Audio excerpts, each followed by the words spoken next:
शिवभोजन संघटनेच्या वतीने आज आम्ही बैठक आयोजित केलेली आहे। कारण गेल्या 6 महिन्यापासून संचालकांना त्यांचं अनुदान मिळालेलं नाही। बऱ्याचशा महिला बचत गटाला ह्या शिवभोजन थाळी केंद्र मिळालेले आहेत। सगळ्या बेरोजगार महिला आहेत, त्यांना रोजगाराच्या दृष्टीने या ठिकाणी गेल्या 6 महिन्यापासून त्यांना पैसे अनुदान मिळालं नाही आणि ते ताबडतोब अनुदान मिळालं पाहिजे या दृष्टीने आमची माननीय मुख्यमंत्री, माननीय उपमुख्यमंत्री आणि अन्न नागरी पुरवठा मंत्र्यांना आमची विनंती आहे की सर्व शिवभोजन संचालकांना त्वरित पेमेंट द्यावं। मी गिरधारी निमजे गेल्या 15 ते 20 वर्षापूर्वी नागपूर महानगरपालिका आणि सुवर्ण जयंती शहरी रोजगार योजनेअंतर्गत स्वयंसहायता महिला बचत गटाची त्यांनी स्थापना केली आणि महिला बचत गट ही काळाची गरज आहे असं शासनाचं धोरण होतं आणि त्या धोरणामुळेच राज्य सरकारने जे काही योजना क्रियान्वित केलेल्या आहेत त्या स्वयंसहायता महिला बचत गट हे नीट व्यवस्थेने ते चालवत आहे। आमचे शिवभोजन केंद्राचे जे माननीय संचालक जे आहे त्यांना आपल्याला पूर्ण वेळ चांगल्या प्रमाणे आपल्याला शिवभोजन केंद्राची काय अडचण आहे ही माहिती तुम्हाला संपूर्ण मीडियाला पुरवलेली आहे। मला एकच म्हणायचं आहे की राज्य सरकारने म्हणजे देवेंद्र फडणवीस सरकार हे सक्षम सरकार आहे।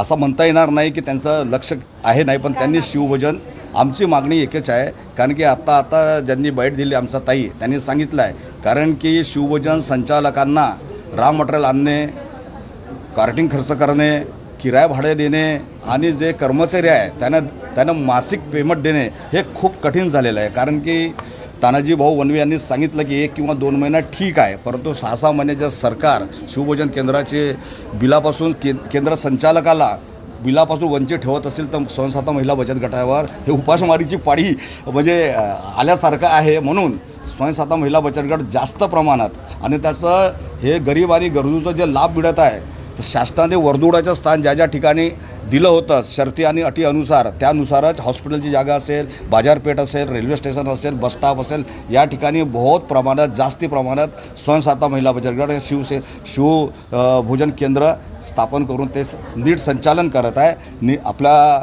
या चॅनलमार्फत माझी राज्य सरकारला विनंती आहे की या कामाची दखल आपण जातीनं लक्ष देऊन सरकारने घेतली पाहिजे, हीच माझी अपेक्षा आहे। 6 महिन्याचे नाही आले, काही लोकांना 4 महिन्याचे, काही लोकांचे ऑक्टोबरपासून 2024 ऑक्टोबरपासून थकीत आहेत। 6-6, 7-7 महिन्याचे बिलं पेंडिंग आहेत। त्यामुळे काय आता समस्या होते? समस्या काहीच नाही, लोकांची बिलं मिळाली पाहिजे एवढीच। आम्ही राज्य सरकार फक्त विनंती करू शकतो, आम्हाला कुठलंच आंदोलन कुठलं काही करायचं नाही आहे। राज्य सरकारवर ओझा आहे, भार आहे हे आमची समजूत, सगळ्या गोष्टी आम्हाला कळतात। आम्ही 2 वेळा जाऊन फक्त विनंतीच करायची आहे राज्य सरकारांना की शक्यतो सर्वांना न्याय मिळाला पाहिजे। लाडकी बहीण योजनेचा त्यांना त्यांच्या परीने त्यांच्या पद्धतीने त्यांचा शेअर त्यांना मिळाला पाहिजे।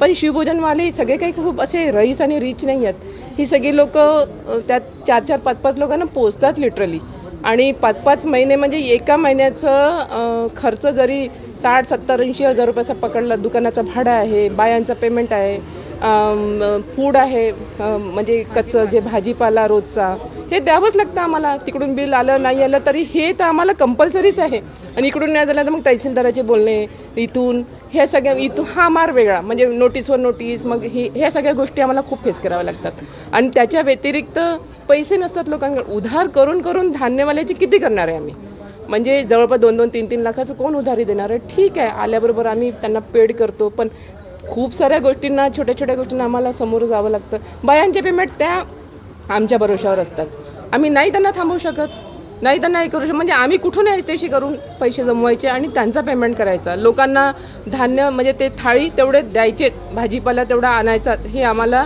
रुटीनमध्ये लागूच आहे। मग एक तर तुम्ही बंद करा, नाही तर चालू ठेवायचं तर तुमच्या पद्धतीने तुमच्या रिस्कवर तुमच्या ह्याच्यावर तुम्ही ते सुरू ठेवा।